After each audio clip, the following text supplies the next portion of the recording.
Welcome to Dorking Out. My name is Sonia Mansfield, and I learned about the facts of life from watching The Facts of Life. Joining me is my podcasting sister from another mister and the co-host of Dorking Out, Margo D. Hello, my friend.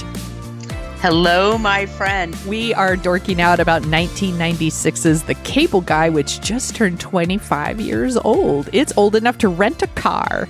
That's so exciting. It is directed by Ben Stiller. It is written by Lou Holtz Jr. with a ton of uncredited rewriting by Judd Apatow. And it stars Jim Carrey as the Cable Guy, Matthew Broderick, Leslie Mann, George Segal alert. Yep. Young Jack Black, Diane Baker, also known as the Senator from Silence of the Lambs. That's what I always think of her as.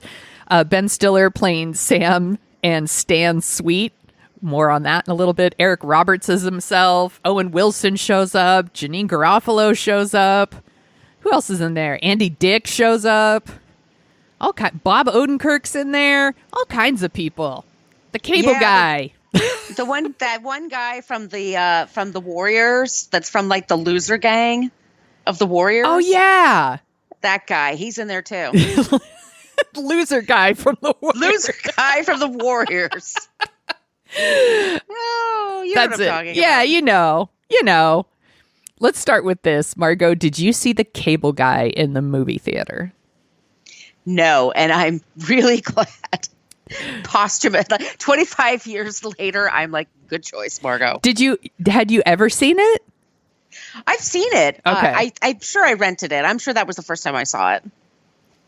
This is very interesting to me because it sounds like maybe you're not a fan. I don't know how you feel about it. We haven't talked about it. Sometimes we do. Sometimes we text back and forth as we're watching it. This is one of those times like I didn't tell you when I saw it and I didn't say anything. Yeah. So I don't know how you feel about it. Here's the deal. I saw this in the theater and we're going to talk about this whole thing. So Jim Carrey had this crazy year before The Cable Guy. So he did like Ace Ventura, The Mask, and Dumb and Dumber. And those are like hilarious, wacky comedies. And they made a shit ton of money. And they made him a huge star. And then he got what at the time was like the biggest payday ever. He got $20 million for this really dark comedy. And it was a big deal. And then I think people came to see this movie and they were expecting more Ace Ventura, more Mask, more Dumb and Dumber. And instead they got something that's really dark and fucked up. And so a lot of people didn't like it. And when I saw it at the time, I actually really liked it and thought it was really funny and appreciated that he wanted to like go a little darker. You know, Robin Williams tried doing stuff like this too. Like when they did like Death to Smoochie and stuff like that, they do this like kind of darker comedy. And I was on board. This time I watched it and there were parts of it that I really liked. But then kind of the thing you brought up immediately, which was I kind of hated that they were making fun of his lisp the whole time. I was like, that was like kind of bumming me out.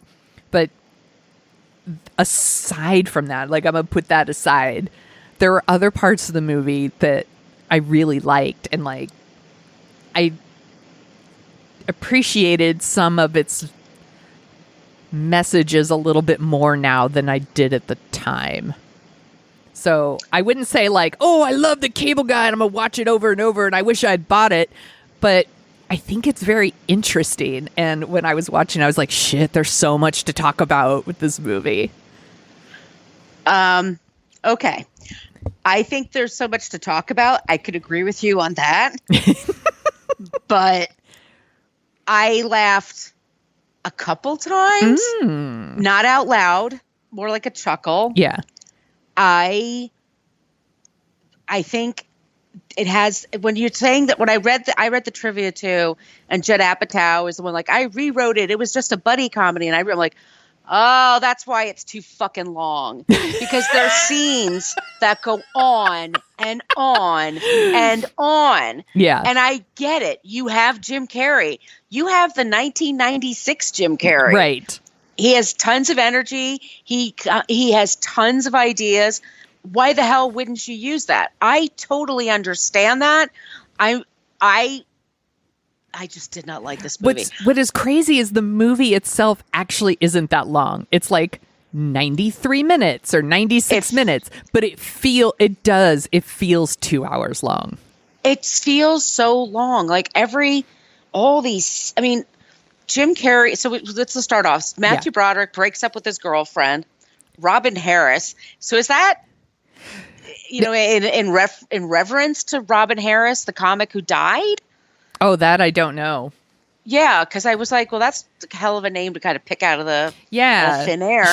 So Matthew Broderick asked her to marry him, and she's like, we need more space. And that girlfriend is played by Leslie Mann, who, of course, is in like all of Judd Apatow movies. So, and by the way, she's super cute. She's so cute in this movie. She's adorable. Everybody drink. And yeah, but she wants her space. So Matthew Broderick moves into this 1-bedroom apartment, and he needs to get cable, and cue the cable guy shows up. That's Jim Carrey, and he's a very obnoxious person. Right. And he has poor boundaries. It's so gross at the beginning when he's like trying to figure out where to put the cable box, and he's like making it so dirty. It's like he's like caressing the walls, and like he's like, blah! Like it's just I know. And okay, go ahead. I'm sorry. I'm starting there. I mean, that's where I'm like I said, they paid him $20 million. They're going to get everything they can from him. He's working his ass off. Yeah. He could have worked a little less. He could have done more with less. And it would have, he's never a person to me. Yeah. He's never a person. I mean, just to me, this is just my opinion. IMDb, their reviews are through the roof. I have no sense of humor. I am their enemy because I don't think that's true. You do have a sense of humor. I have a great sense of humor. You do. I also have a very dark, funny sense of humor. I love inappropriate things. I mean, that makes me, I love pushing that boundary. And this is 25 years ago. We did laugh at things like that. Like, oh, he has a lisp. When did you ever hear that? Hardy har har. It's a stalker comedy. I'm like, okay, people are murdered by stalkers. Do we not know that? Yeah. I mean, he's this guy that comes out of nowhere into his life. He's like every single movement, every step he takes, every time he touches a thing or drinks a thing or thinks a thing, it's all performative. Like you see everything, and that it just exhausts me. Yeah, I could see that. I'm sorry. I'm just shitting all over this thing. I mean, please do. Like I said, not a perfect movie. When I think what I was responding to is Matthew Broderick's character gets dumped, and then Jim Carrey shows up, and he's so needy. And like Matthew Broderick doesn't want to be the person that rejects someone after he's been rejected himself. And it's like he's too nice and he's too empathetic. So he is nice to him when he shouldn't be, when he should put up that boundary, he doesn't. And I've definitely I've been that person, I've let people like bully their way into my life. And then, how do you, it's almost harder than breaking up with someone romantically, because you're like, I don't want to hang out with you anymore. It's because I really don't like you, or you're a time suck, you're a time vampire, you annoy me, like whatever. It's actually harder than like a romantic thing where you're like, hey, like I just don't have the spark. Bye. Like you could do it that way. We don't vibe well together. Here we have a relationship. There's no kissing involved. There's no anything, and I find you so obnoxious I can't even be in a room with you. And he's doing everything to be as obnoxious as possible, and everybody around him notices. But that's another trope, like with movies and with TV, like that person that can't say no. Yes. And so for me, I get frustrated because I'm great at that. I just so that's my awesomeness. But I just. Jack Black's in this movie. He's funny too. Why don't we give him something funny to do? I always love Jack Black. He's always super great. And he is really good in this as the friend that's kind of being pushed to the side and can see that Jim Carrey's a creep. And the thing is, Matthew Broderick's character, he sees that he's a creep too. He's just too nice about it. And, you know, one of the other things I kept thinking while watching this movie was last year we did an episode on Fatal Attraction. And I was like, this is basically Fatal Attraction. And it's stalking. Yeah, and Jim Carrey's in the Glenn Close role. Like, I won't be ignored, Dan. Like, he's basically that. Because when he feels rejected, you know, he does everything up into, you know, I'm surprised he doesn't kill a rabbit, basically. He goes crazy. To me, the cable guy, I mean, and also this is a different dynamic because I'm a woman and a man coming into my apartment that late for that long. There's always like, I'm ready to stab them. Like, I'm always kind of like preparing, like in case they go nuts on me. But, you know, he leaves the room. He comes back and Jim Carrey's rearranged all of his furniture in a completely fucked up, doesn't make any sense kind of way. And that would be enough for me to be like, all right, thanks, bye. And then that'd be it. But like you said, he's so lonely and he'd just been rejected. And he and Leslie Mann, who should just break up and just go see other people. Yeah. But I don't know what to say. I found it. There were parts, I'll tell you what I liked. I loved the Renaissance thing where they go to that place to eat. Medieval times. Janine Garofalo. I wrote about her, first of all. She's great. I don't like her she's great. She's funny as shit. Janine Garofalo in the 90s, to me, there was like nobody cooler than Janine Garofalo in the 90s. Exactly. I loved her. She was on the Ben Stiller show. Yeah. She was hilarious. She was so funny. Andy Dick, who's got his own problems, but he's really funny. I like that whole thing was great. But then, like I read in the trivia, I don't know if you did, like Jim Carrey does a thing where he does Silence of the Lambs. Yes. And it said they're like, oh, he ad-libbed that. I'm like, yeah, it looks like it. I mean, that's for the reel. That's for the goof reel for the crew. That's like, or for the DVD extras. Like, do you think it goes on and on? I kept thinking this is actually what it would be like probably if Jim Carrey and Matthew Broderick hung out. Like Jim Carrey is probably an obnoxious, sad clown. And Matthew Broderick is like, ugh. Like, and too polite to say exactly. I gotta go. I do like the medieval. I need to find Nathan Lane and be in a good show. I do like the medieval time stuff so much. I love Janine Garofalo, where she's just like, dude, I've got a lot of tables. Like, you know, she doesn't want to put up with their shit. Come on. And when they're fighting and like, you know, this is like when Kirk battled Spock and then he starts doing the music and then like the music joins in with him. So I don't know. There's just that scene it's very inspired. There's this very awkward like basketball game where he joins the basketball game and he starts taking it way too seriously. And that one goes on a little too long too. There's a thing that he gets him. I'm sorry. No, go ahead. Okay, so Jim Carrey immediately gives him this whole sound system, like new TV, new everything. And Matthew Broderick says, as one should, I can't take this. But he does. He doesn't like make him take it away. Jim Carrey's like, oh, I'll come back and pick it up. And then he makes Jim Carrey mad. So then Jim Carrey gets him arrested for stealing. So Matthew Broderick now has to go to jail for this asshole. Yes. He did nothing wrong. We get to see George Segal as his father. He's like, are you on the pot? I love George Segal. We both do. R.I.P. George Segal is great. But he gets him, and then he does that whole, that movie, Midnight Express. Have you ever seen it? It's really tedious. I've never seen it. It's tedious. It's an Oliver Stone movie. But anyway, he does that. And then there's like the little bit of the homophobia going on there. Because you always have to have that when you've got a white guy's in prison. There you go. You know what's going to happen to him. Don't drop jokes. Don't drop the soap. And then I don't know how this happens, but Jim Carrey starts to win over Leslie Mann. Yeah. And Robin Harris. And then they have like a thing they're having a family night with games. Yeah. And they're playing Password. Oh my God. It's so gross too. It's just gross. Because he's playing with his mother. I know. I'm like, it's like foreskin and nipple. And his mother's like, oh, what's the big? My mother would be furious. She would not like this at all. She would not be okay with this. She would. But anyway, it's just like he's ingratiating himself. And then let's just skip to the chase. So at the end, Jim Carrey wanted his character to die. Yes. Because, why not just make it as big as you can and go out as big as you can? And it's a comedy. It's PG-13. They're not going to kill off Jim Carrey. Right. Because what if this makes money and they want to make the Cable Guy too? Exactly.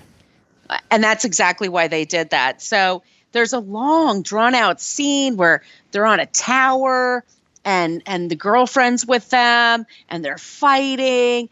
And then he does this long plunge that should kill him.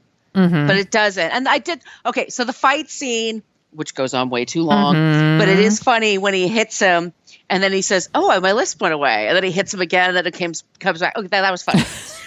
But it's just like this whole thing is so, I was surprised it's only an hour and 30 minutes. I was like, no, I felt like I did 2 hours and 30. I think I sat through a Judd Apatow movie.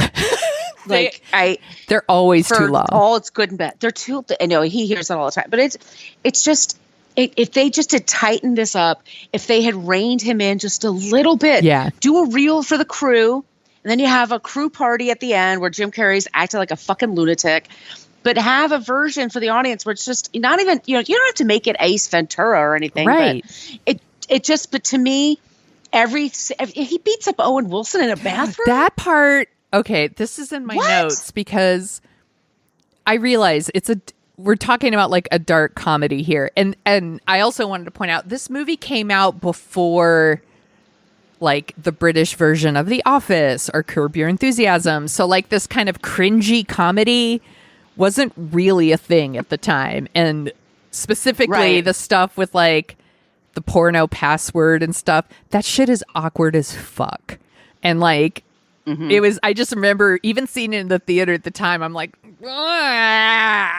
like it makes you feel shitty and gross and like, yeah, those shows didn't exist at the time. So I wouldn't have known that, this is like that cringe comedy that a lot of people like now. Like, I mean, I like The Office and I like Curb Your Enthusiasm, so I get it. But you definitely have to be a certain kind of person to enjoy that stuff, and you have to be in the mood for it. But the stuff with Owen Wilson. Let me make an argument. Oh, go ahead. It's only 30 minutes. Yeah. It's only 30 minutes. Valid. Yeah. An hour and a half, 2 hours of cringe. No, thank you. That's a lot. And the stuff with Owen Wilson is super fucking dark. I mean, that dude's a douche. He assaults him. He's a douchebag. The guy, Owen Wilson, is playing a total douchebag. We get it. Does he deserve what he's getting? Not at all. No. And I think it's played for laughs. It's a bad date.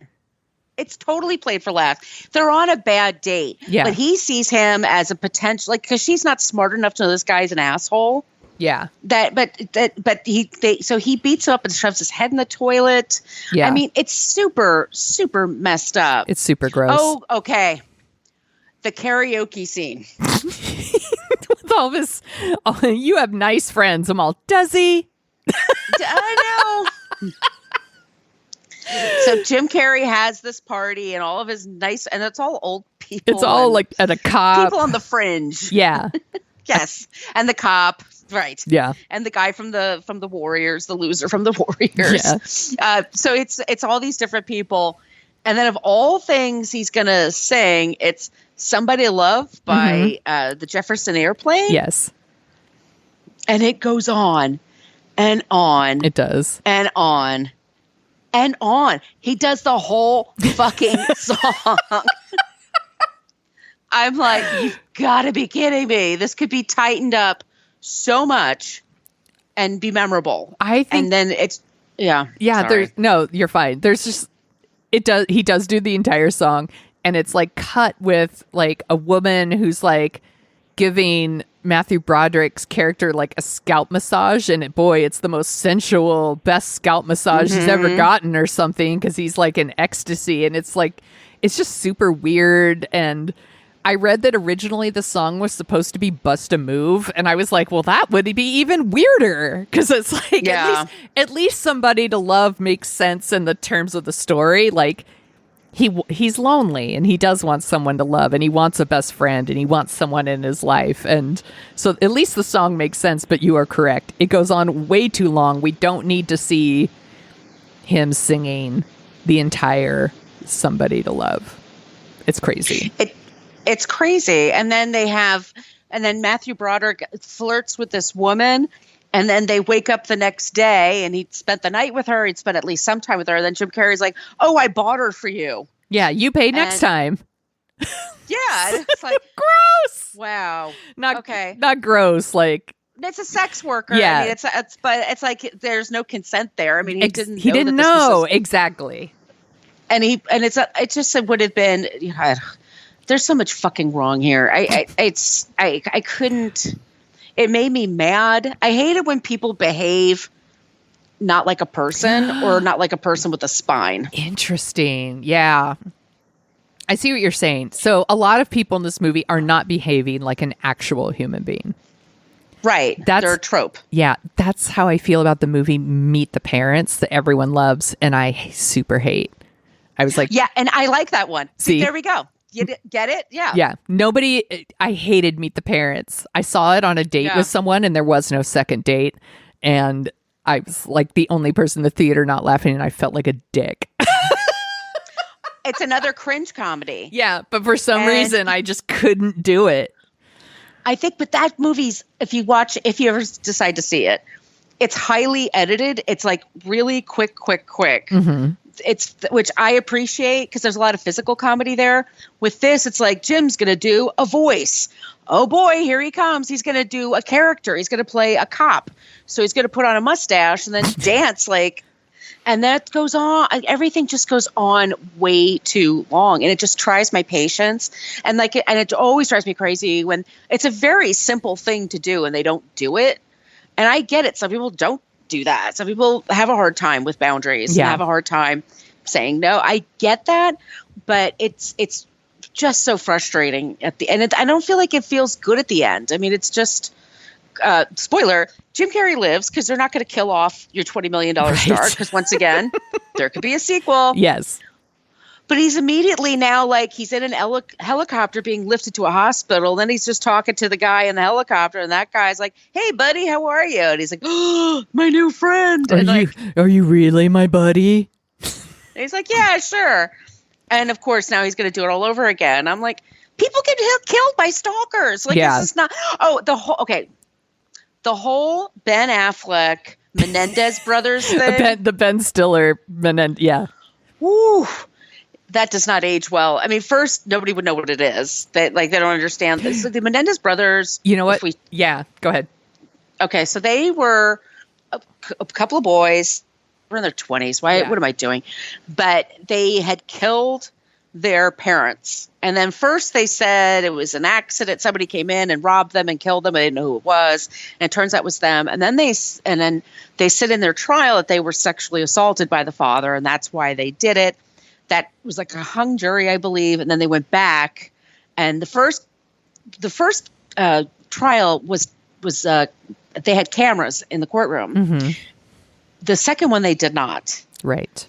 So there's this whole thing, they were called the boys. They would wear sweaters to the court. One of them had a wig that he wore because he was losing his hair already. And so Ben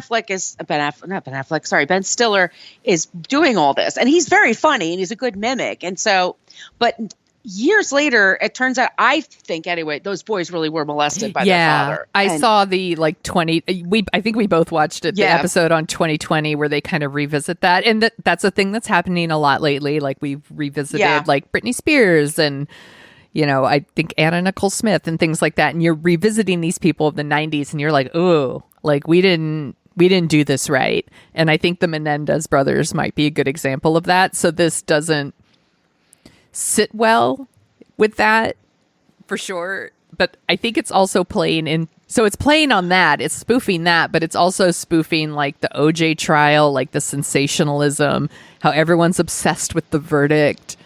But yeah, because it's so much like the Menendez brothers, you're like, oh well, actually, yeah. And then Eric Roberts, that was funny. They were like, well, Eric Roberts is. I'm like, oh, haha. And then they acted out. I'm like, oh, that's horrifying. Like the gun in the face and all that. I was like, I know where they were going. And like I said, dark humor. And I do like dark humor. I like things that are inappropriate, weird. Like I like Meet the Parents. I like, but it just for me, it was just way too many steps too far. Yeah. From comedy. And I think they were just like, we're not a comedy. We're a dark comedy. Like we're gonna. This isn't your isn't your mama's comedy. Exactly. I think that's exactly what this is a case of. It's the mid 90s. It's a whole different edict. It's a whole different ethos that we had. You just wouldn't do this now for good and sufficient reason. But I think it's like, for me, it just did not. I didn't think it was great when I saw it. And then I didn't watch, it's been on cable for years and years. I never really watched it again, but watching it this time, I was like, it feels too long. I'm not laughing enough. Jim Carrey is actually just a fucking creep. And Matthew Broderick is putting up with way too much shit from this guy. And the office environment, like it's another thing. Like, does anybody even know what a job is and what jobs are like? Like the TV show The Office, the reason it works is because you could picture those people in an office. Like everybody knows what those people are like. And this one is like the guy with the really bad hair plugs. Yes. And it's just, it just never feels real to me. I can understand that. I guess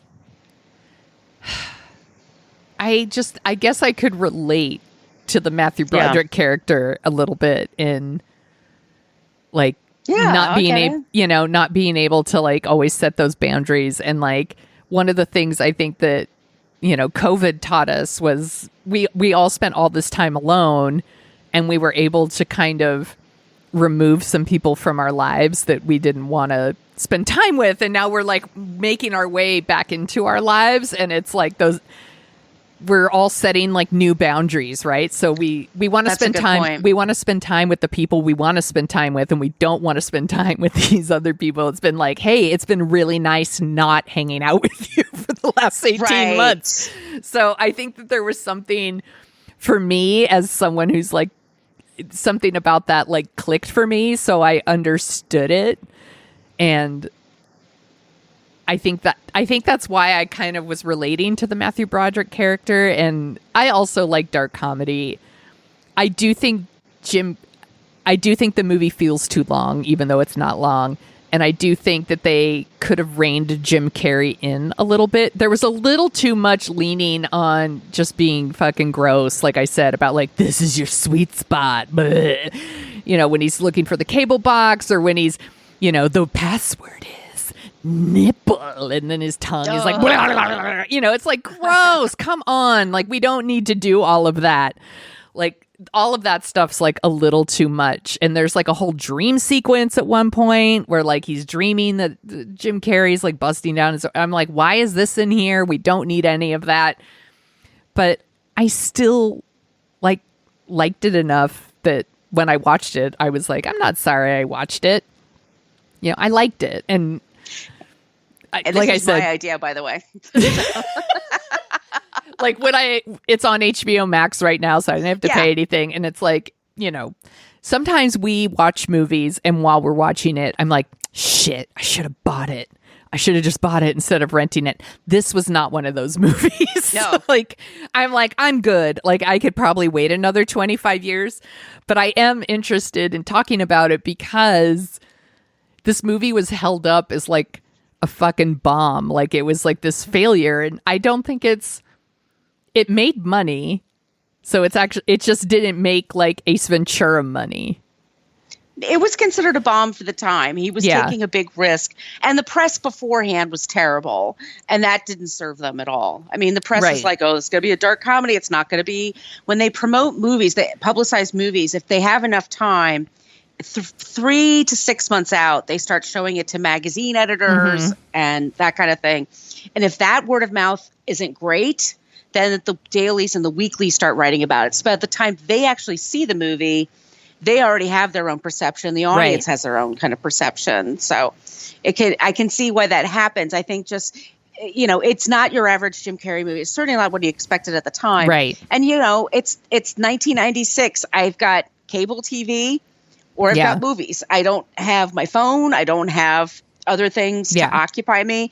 If I had gone to a movie, I think I would have been annoyed if I had gone to a movie theater. And I could think of some friends of mine, like I would go with, that would have the same reaction. I think they'd be the same ones. I went to see that John Cusack movie where we talked about him, where he went back to his high school reunion. And Gross Point Blank.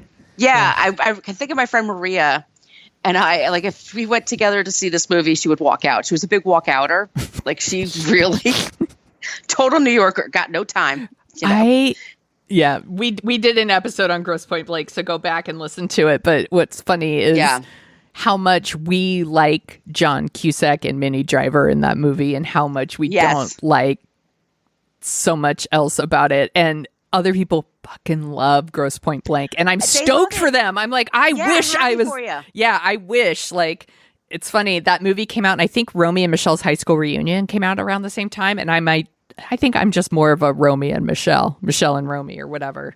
Well, we're chicks. Yeah, we're chicks. It's for us. And this is also a sausage fest, this movie. I mean, this is all about men and men's feelings. Like, Leslie Mann, what she wants from anybody, no one really seems to care about. Right. Like, it's all about tricking her.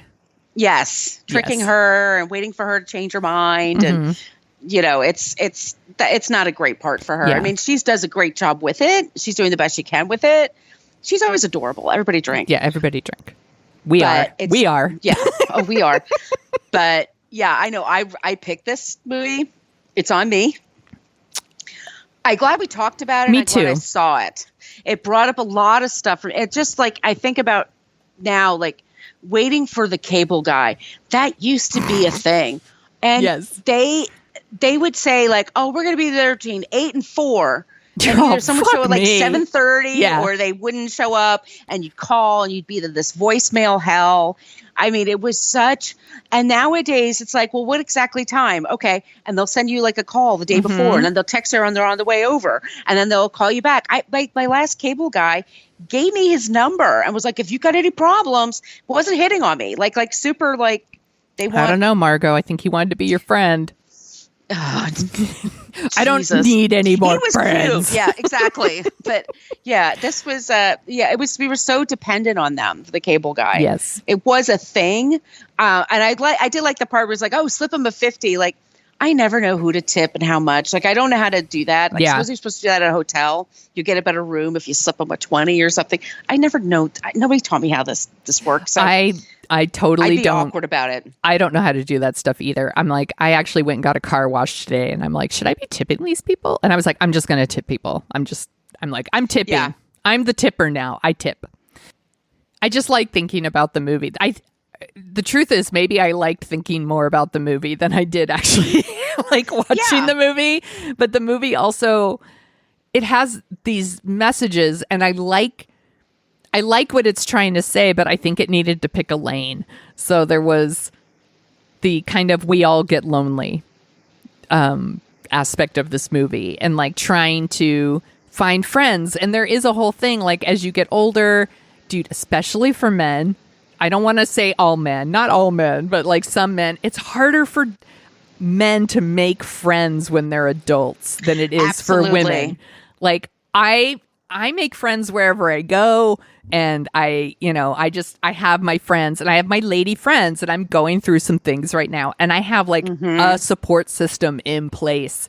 And like, dudes aren't like that. Guys aren't like that. It's so funny you said that, because today they were having a street fair in Brooklyn, and I ran into my neighbors, and it's a husband and wife, and she came up to me, and I was like, I got to get a hot dog. Like, hi, bye. I was like really focused on, I like street food.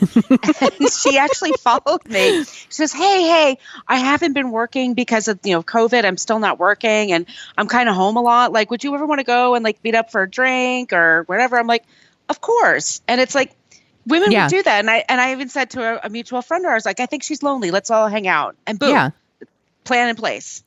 Yep. And dudes are not like that. Dudes don't do that. Yeah. It's just not that kind of thing. So I think that there's like a really interesting idea here that could have been explored even more. But then there's also this message of we shouldn't let the TV raise our kids.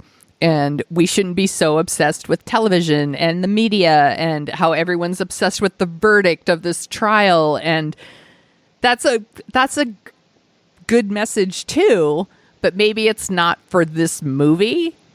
Like, just pick one. Pick one. If I can pick out all the pop culture references and I'm not a fucking asshole, then it's not the pop culture. I don't think it's the problem. I think he was just, Jim Carrey's a person that was raised alone without a lot of help. I don't know. But I don't know. I always get defensive when they're like, "Oh, it's all TV's fault." Yeah, that's the other thing. I'm like, it isn't. It's not. Dude, I watch so much fucking TV. So much TV, and I read so much. It's not like I never touch a book or I never have anything highfalutin. But yeah, TV's great. TV's fun. It is fun. I'm like, it is fun. I get defensive too. I don't like that. I don't like when people blame the media or pop culture on things. I'm like, that's bullshit, because trust me, I watch so much TV. My family was super into hunting and camping and all this shit. And I was like, I'm not doing that. So like at a really young age, like I was staying home alone for entire weekends, and they would just give me money and the video outlet card. And I was like, bye. And I was just like, I would rent movies and eat pizza like all weekend long. That's all I did. I'm reasonably well adjusted. Just saying. I'm fine. You know, there are some really bad movies out there. There are some really bad books out there. There's like, and there's great television out there. Like that, not, you know, but it's just an old kind of stale argument to me about TV so bad. And then they're taking the thing, like they have, what's the Clint Eastwood movie? Play Misty for Me. Play Misty for Me, which is about a guy that's being stalked by a woman, Jessica. Oh, fuck! She just died. Jessica Walters. Yeah.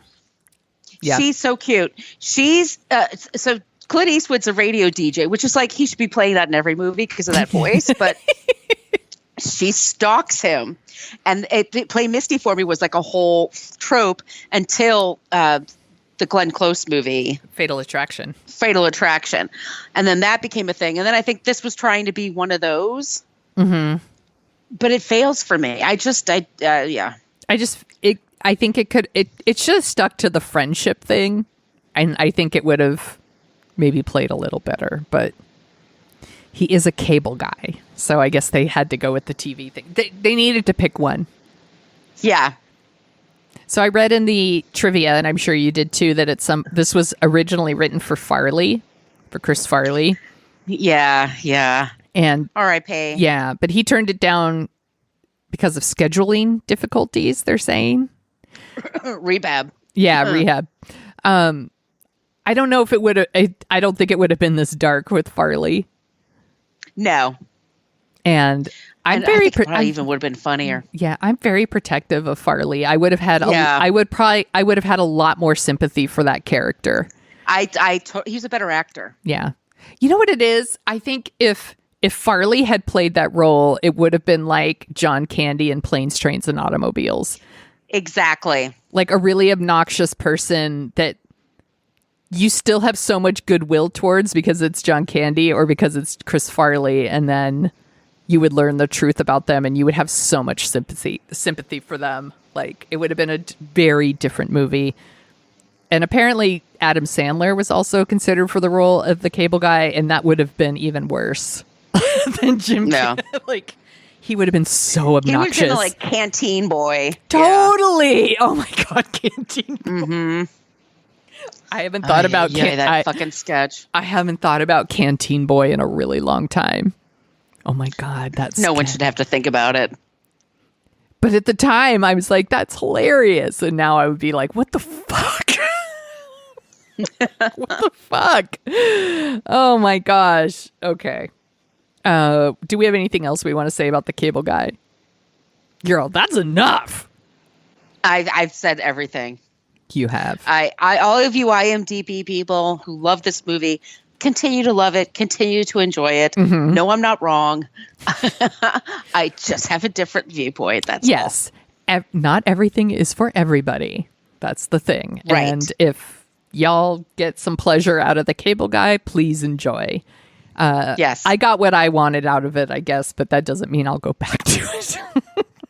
It's not a feel good movie that I'm like, I'll totally watch this again. No, it's not that kind of movie.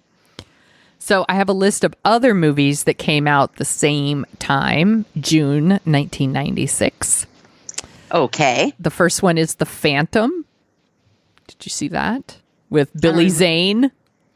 Nope. It was a comic book movie before there were comic book movies all the time. It's fine. I remember liking The Phantom, actually. The Rock came out in 96. Love The Rock. I was totally into The Rock. I'm still into The Rock. Mm-hmm. I would watch it again. Stealing Beauty. Did you see that one? Who's in that? I think it's Liv Tyler. Oh, she's going to lose her virginity. It's a Bernardo Bertolucci movie. That's exactly. Yeah. Eraser with Arnold Schwarzenegger and Vanessa Williams. Nope. All I remember about that is at one point they're like, I don't know where the fuck they are, in some restaurant or something, and there's all these alligators and tanks, and then they're like shooting it up and the alligators are loose, so it's like they're shooting people and there's alligators.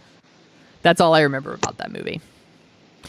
No, thank you. The Hunchback of Notre Dame. Demi Moore? Yeah, the Disney movie. Animated. Yes. Yeah. I'm like, I never saw it. I did see it and don't remember if I liked it at all. So that's how much of an impression it left on me.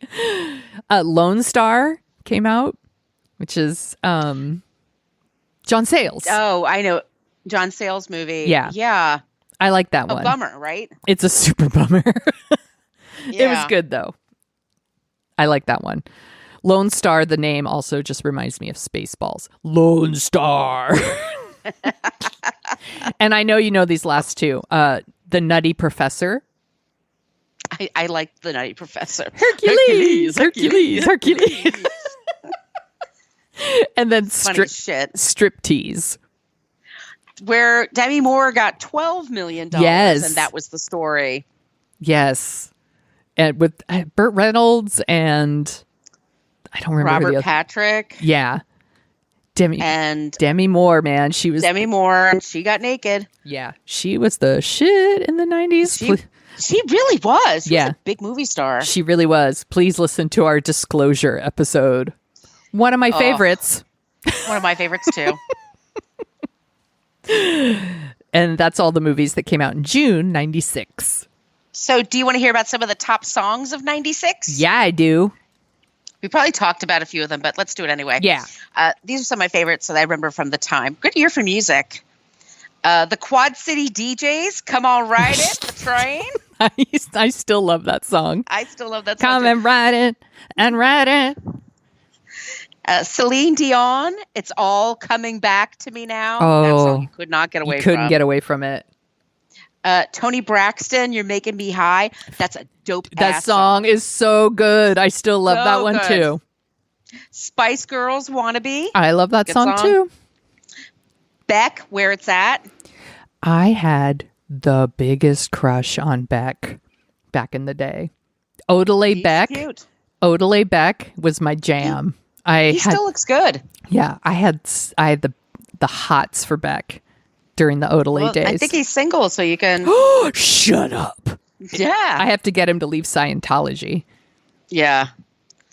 Good luck with that. The Prodigy, Firestarter. I fucking love that song. Yeah, me too. I'm a Firestarter. It was a good one. Fucking Firestarter. Yeah, I use that in my classes all the time for sprints. It is absolutely one of those songs that gets you pumped up while you're exercising. Yeah. Firestarter, and I think the other one's just called Breathe, right? There's Breathe, and then there's Smack My Bitch Up. Yeah, I'm like, it's catchy, problematic, but catchy. That was some good music, man. I'm gonna make a new playlist. It's just called Problematic but Catchy. There you go. Don't Stand So Close to Me. Yes, that song is fucking catchy. Blurred Lines. Yep. Yeah, that was really bad. Oh my gosh. Any other songs? Nope, that was it. Okay. So what else are you dorking out about, Margo? Well, we were just talking off the air about Peacock Network. Yes. And for whatever reasons that are going on in our lives right now, we finally decided to try it. We both have Roku. Mm-hmm. Well, and so I kept being told about a show called Escape to the Chateau. Oh, and I've been hearing about this for a year. Could you what's it about? Because you mentioned it on another podcast, and I was like, Yeah. what? So what it is, it's about British people that move to France and take over chateaus. And these are built these homes, these stately homes that were built in the 1800s and are falling the fuck apart.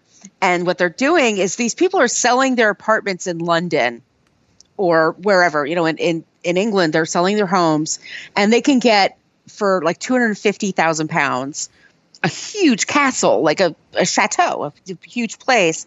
But you have to deal with the plumbing and all the animals that live on the property and all this other stuff. And so all these people have dreams of like, I'm going to open a B&B. It's going to be a place for destination weddings. We'll live in the country. We'll drink wine. We'll have croissants. We'll pretend to speak French. It'll be awesome. And then it turns out like it's a shitload of work to do these things. Yeah. And they're so the guy that narrates, it's named Dick Strawbridge. And he's a big old bear of a guy. That sounds fake. That's his fucking name. He's a big bear of a guy. He has like the handlebar mustache and a beard, I believe. Big dude. And then his wife has gorgeous, like orange red hair, pale skin. You two would be friends in 2 seconds. She always has a beautiful manicure, and she's just super sweet and fun. They have 2 adorable kids. And he's the narrator, and he helps all these people with their properties. And they're so smart with the editing. They just go from one thing to the next, to the next, to the next. So it's all these different people, different ages. Some of them are gay. Some of them are straight. They're just like everything. Some are American. It's just a little bit of everything. And everyone has their own shit they have to deal with their home. And he's the one that helps them. And he's such a guy that can fix anything. Oh my God, that's so hot. Which is the hottest thing ever. And beyond that, like I was already like, ooh, yeah, baby. Yeah, come to daddy.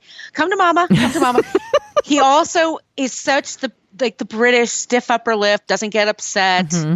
He just has a cheerful attitude about work. Like, well, that didn't work. Let's try this thing. And he just kind of trods along, and he just always like he's a man with a plan. Do you need smoker? He'll find something in the attic and turn it into a smoker. If you've got a problem with a tree, he'll help you saw it down. If you need to make a bridge on your property, he'll help you make the bridge. He could do anything. Oh my gosh. And then she is a baker, Sonia. She makes pastries and cakes.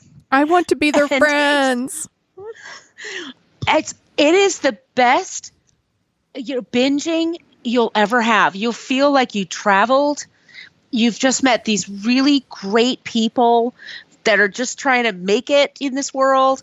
You realize how hard it is to make money with a B&B business. And then also just the problems of having like this super old home that has like one of them has flies, like horse flies that show up. And they got to fear them. Yeah, people work hard. Yeah, but at the same time, like there's one guy, he and his husband own a property. And they're trying to get destination weddings, and they're supposed to have 20 a year. That's what they promised their investors, and they only had like 8. And so they're struggling, to get the business. And he's freaking out. Everything's falling apart. And then when he just stops, he walks up to his driveway and goes, "Oh, the view's so nice here. This is worth everything." And it's just like, aw. That sounds like something I would like very much. I think and it gives me the feels because it's something like I really wish my mom were here because she would have loved the shit out of the show. It's just like the British Bake Off meets a travel show meets, it's just wonderful. It's really, really wonderful. It's called Escape to the Chateau, and there's several seasons. Oh my gosh. Okay. So you can just watch hours of this. All right. It's going on my list because I also so everyone probably knows this already, but just in case you don't, I'm staying with my parents right now while they're doing electrical work on my house. And I signed my parents up for Peacock, and I was like, cool, while you have Peacock, I'm going to start watching Girls 5 Eva, which has been recommended to me I don't know, 100 times by like coworkers and friends. And they're like, Sonia, they made a show for you that you'll super love. Why aren't you watching it? And I started watching it, and it's written and produced by like Tina Fey. And it's about like a 90s girl group, like kind of a, I don't want to say Spice Girls, but well, kind of Spice Girls, basically. And it's Sarah Bareilles and Busy Phillips and Paula Pell. She's fucking funny as shit. And Renee Elise Goldsberry. And they're this group. And a new rap artist like samples their song, and it kind of puts them back in the limelight. And they've all moved on with their life. Like, one like works at a restaurant, and another one is like Busy Phillips plays like a woman who's, I think she's married to some sort of rich guy who he's basically living somewhere else, but they're not divorced. And she's tried out to be like a Real Housewives of New Jersey, like multiple times, but hasn't made the cut. And then Paula Pell, like they show her when she was in the group, and it's this way younger, skinnier actress playing her. And she's like, I'm totally into dudes because dudes are the best. And then you see Paula Pell now, and she's like gay and works as a dentist. And like, it's just so funny. And like, I watched the first episode, and it just made me laugh out loud multiple times. And Tina Fey is going to show up in later episodes, apparently playing Dolly Parton. What? They couldn't get Dolly Parton because I think they were filming during COVID. She's making Moderna. Yeah, she's busy making vaccines. Thank you, Dolly. So Tina Fey is playing Dolly Parton. And there's just all these people you'll recognize, like Stephen Colbert shows up in some of the later episodes. I'm like, I'm going to look it up to see who else. Because when I was watching it, they were showing previews for other people. Where is it? La, la, la. It was just funny as shit. Tina Fey did 30 Rock, obviously, and that shit makes me laugh really hard. And then the Unbreakable Kimmy Schmidt made me laugh really hard too. I think like her humor speaks to me, so that works. But Dean Winters is the other person I was trying to think of. Do you know who Dean Winters is? He played. Did you watch 30 Rock? I'm sorry, you broke up. Oh, sorry. Did you watch 30 Rock? Yes, but that a long time ago. Okay, so Dean Winters played like Tina Fey's boyfriend that was the Beeper King.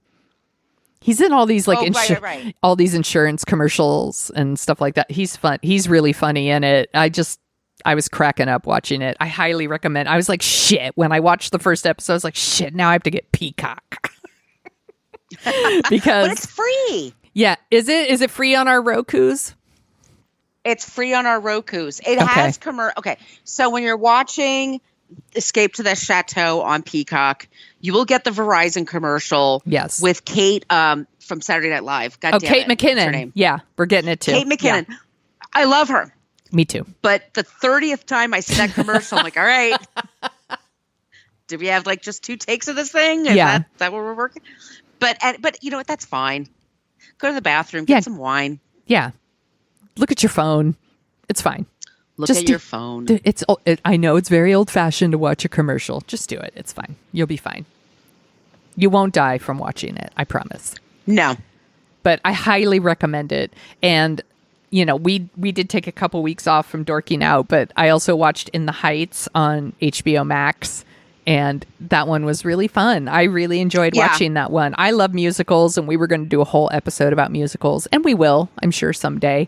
But someday. It just didn't work out. There was just too much going on. Yeah. Sometimes life gets in the way of our show. What are you going to do? Life will fuck up your shit sometimes. No shit. Fucking life. Although it beats the alternative. Exactly. But In the Heights was really great too. And that's on HBO Max. And I caught up on Hacks and was able to finish Hacks. And I was like, what a perfect first season. It's such a great show, you guys. If you have HBO Max, Jean Smart is just a gift from the gods. She really is. National treasure, Jean Smart. National treasure. She is hitting her stride. She is such an inspiration. And that show was funny as shit. It was and so they ended funny. It perfectly. Yes. Like it really stuck the landing. I can't wait for season 2. I'm like, I hope they start filming it right away because I can't wait. It was just really, really, really good. Such a good one. HBO Max, man. Yep. When the app works, yes. Yeah, what the fuck? It was freezing up on me. I had to take it off. I had to install it, reinstall it. I had to reboot the Roku, but it's working now. So I know it was so frustrating. I was pissed. Were you one of those people that tried to watch the series finale of No. Mayor of Easttown? Or as you call it, Mayor of Whittingham? Mayor of Whittingham, which I think that's a great title. When's that? I can never remember what I have a really Swiss cheese memory. I got so much I'm trying to keep in there, but I know, you know what? I still have Spectrum. I still have cable. I haven't. Gotcha. So I just go to Spectrum because that actually, like, knocking on wood, that usually works. Yeah. These apps will blow the fuck up on you when there's something really popular there. Of course. Like, in the Heights, that first weekend, it was hard to watch. Yeah. Because everyone was trying to watch at the same time. I thought it was great. I mean, it's gotten some feedback about colorism and not featuring Afro-Cuban people. So yeah, that's a thing.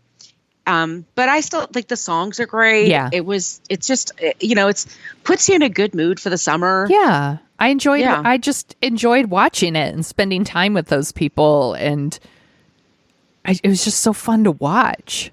I'm like, I can't even think of a better thing to say about it than it was just fun to watch. It was a pleasure. Like, how many times can you say that about something? It was like an actual pleasure to watch. Like, I had such a good time watching it. I loved it. Same. And now I'm going to start watching Girls 5 Eva.